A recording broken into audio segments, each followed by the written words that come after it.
నమస్కారం దేవుళ్ళు. నేను మీ మురళీకృష్ణ. నానే గ్రేట్ మన ఛానల్ పేరు. మనం ఇప్పుడు ఉన్న దేవస్థానం శ్రీ బెట్టద రంగనాథ స్వామి దేవస్థానం. పురాతన కాలంలో ఈ దేవస్థానము లక్ష్మీ నరసింహస్వామి దేవస్థానం అని ఇతిహాసంలో ఉందంట. మనము వెళ్దామండి ఆ దేవస్థానానికి. ఇక్కడ స్తంభంలో ఆంజనేయ గరుడ, తర్వాత లక్ష్మీ నరసింహస్వామి ఇక్కడ స్తంభం అంట. మనం అక్కడికి వెళ్దామండి. తర్వాత బ్రిటిషర్ కాలంలో ఈ దేవస్థానాన్ని పాత దేవస్థానాన్ని అంతా పడగొట్టేసినారంట. ఇప్పుడు కొత్తగా నిర్మించినారు మెట్లు మార్గాన. చాలా బాగా అద్భుతంగా ఉంది దేవస్థానం. అక్కడికి మనము వెళదామండి. రండి వెళ్దామండి.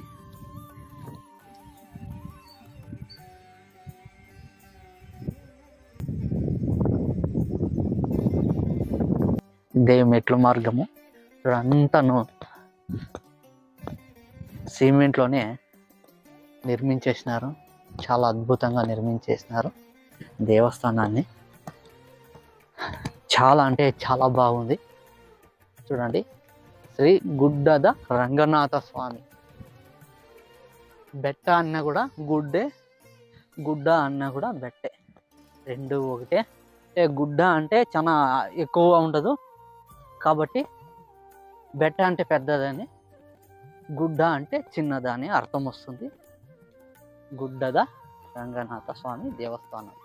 కానీ చరిత్రలో లక్ష్మీ నరసింహస్వామి దేవస్థానం అని చరిత్రలో ఉంది.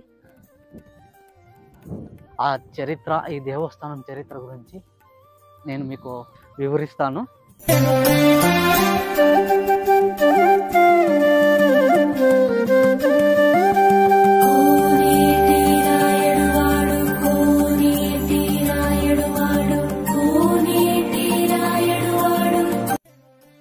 చూడండి, ఈ దేవస్థానం పక్కలో ప్రకృతి చాలా అందంగా కనిపిస్తుంది. ప్రకృతి సోయగం. మనకు ఇక్కడికి వచ్చామంటే చాలా ప్రశాంతంగా ఉన్నట్టు అనిపిస్తుంది. ఇక్కడ వీసే చల్లని గాలి, ఈ కోయిళ్ళు కూసే రాగాలు, నెమళ్ళు చేసే శబ్దాలు మనల్ని మైమరిచిపోయేలా చేస్తాయి. చాలా సంతోషాన్ని మిగులుస్తుంది ఈ దేవస్థానం. ఇకపోతే ఈ దేవస్థానానికి ఒక చరిత్ర ఉంది. పూర్వము ఈ దేవస్థానం నరసింహస్వామి దేవస్థానంగా విరాజిల్లేదంట. ఈ దేవస్థానాన్ని అన్యమతస్థులు కూల్చివేశారని ఇక్కడ ఒక చరిత్ర చెబుతుంది. ఈ దేవస్థానాన్ని కూల్చడమే కాకుండా ఇక్కడ ఉన్న మూల విగ్రహాన్ని భూమి లోపలికి వేసి మూసేస్తారంట. ఆ విగ్రహము ఇప్పటి వరకు దొరకలేదంట. ఇక్కడే కొండపైనే భూమి లోపలికి వేసేశారని ఇక్కడ ఉన్న ఊరి ప్రజలు చెప్తారు.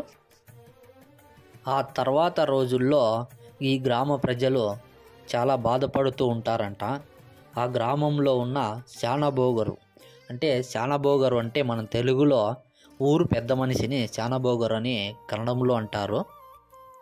ఆ పెద్ద మనిషికి కలలో కనిపించి, నరసింహస్వామి మీరు చింతించకండి, నేను ఎక్కడికి వెళ్ళలేదు, ఇక్కడే ఉన్నాను అని ఆకాశవాణి తర కలలో కనిపించి చెప్తాడంట నరసింహస్వామి.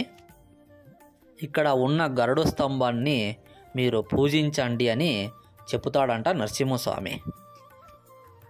ఆ గరుడ స్తంభంలో నేను ఏ రూపంలోనైనా మీకు దర్శనమిస్తాను అని చెప్తాడంట నరసింహస్వామి కలలో ఆ పెద్ద మనిషికి. అప్పుడు ఆ ఊరి ప్రజలందరూ కలిసి ఆ గరుడ స్తంభాన్ని పూజిస్తారంట. పూజిస్తూ ఉండగా 48 రోజుల తర్వాత ఈ గరుడ స్తంభంలో ఆంజనేయ స్వామి రూపం వస్తుందంట.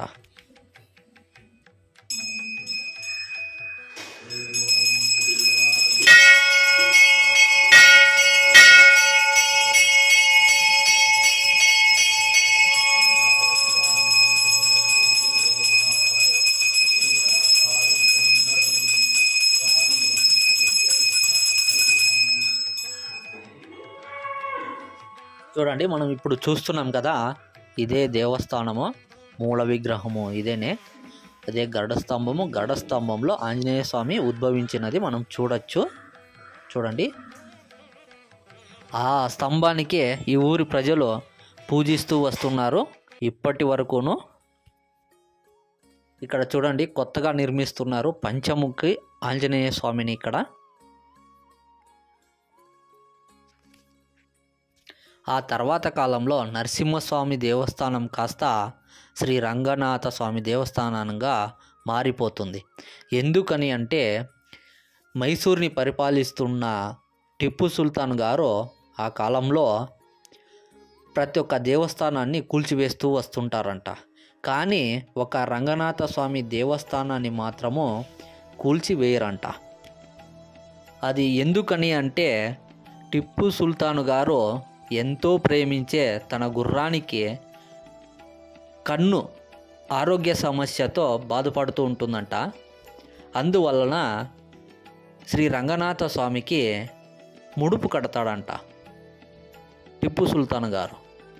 అప్పుడు ఆ కన్ను చాలా ఆరోగ్యంగా బాగుపడుతుందంట. అందువల్ల శ్రీ రంగనాథ స్వామి దేవాలయాల్ని టిప్పు సుల్తాన్ గారు ఎక్కడా కూల్చినట్టుగా లేదు ఇక్కడ మైసూరు ప్రాంతంలో. అందువల్ల ఈ దేవస్థానానికి కూడా శ్రీ రంగనాథ స్వామి దేవస్థానం అని కూడా ఇక్కడున్న జనాలు పేరు పెట్టి పిలుస్తూ వస్తుంటారు. ఇక్కడికి ఉత్సవమూర్తిని తెచ్చి ఈ దేవస్థానంలో పెట్టి పూజిస్తారంట. ఈ ఉత్సవమూర్తి వచ్చి ఊరు లోపల ఉన్న చెలువ నారాయణ స్వామి దేవస్థానంలో ఉన్నాయని చెప్తారు. ఇక్కడ పాత దేవస్థానం ఈ ప్రాంతంలోనే ఉండే అని ఇక్కడున్న ప్రజలు చెబుతున్నమాట. చూడండి, ఇది కళ్యాణి. అది కళ్యాణి అంటే నీటి కొలను. ఈ దేవస్థానంలో 3 శక్తులు నిండి ఉన్నాయని కూడా మనము చెప్పుకోవచ్చు. ఎందుకని అంటే, ఆంజనేయ స్వామి రూపము, నరసింహస్వామి స్తంభం రూపంలో, ఇక్కడ రంగనాథ స్వామి కూడా కొలువై ఉన్నట్టుగా చెబుతారు. దానివల్ల 3 విభిన్న రూపాలతో ఈ దేవస్థానం విరాజిల్లుతోంది. ఈ దేవస్థానం ఉన్నది మాదిగొండనహల్లి, మాగడి తాలూకా, రామనగర జిల్లా.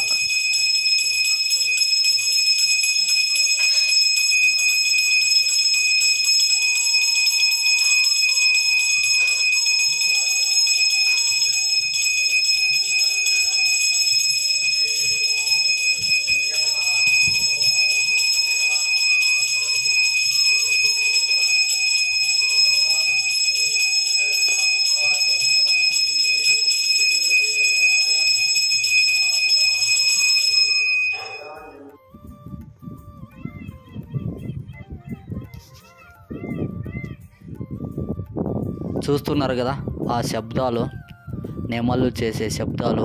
ప్రకృతి చాలా అందంగా ఉంది ఇక్కడ. మన ఛానల్ మీకు ఇష్టమైతే దయచేసి సబ్స్క్రైబ్ చేసుకోండి, లైక్ చేయండి, షేర్ చేయండి, కామెంట్ చేయండి. ఇట్లో మీ మురళీకృష్ణ ఎన్ నానేగ్రేట్ మన ఛానల్ పేరు. నమస్కారం అండి.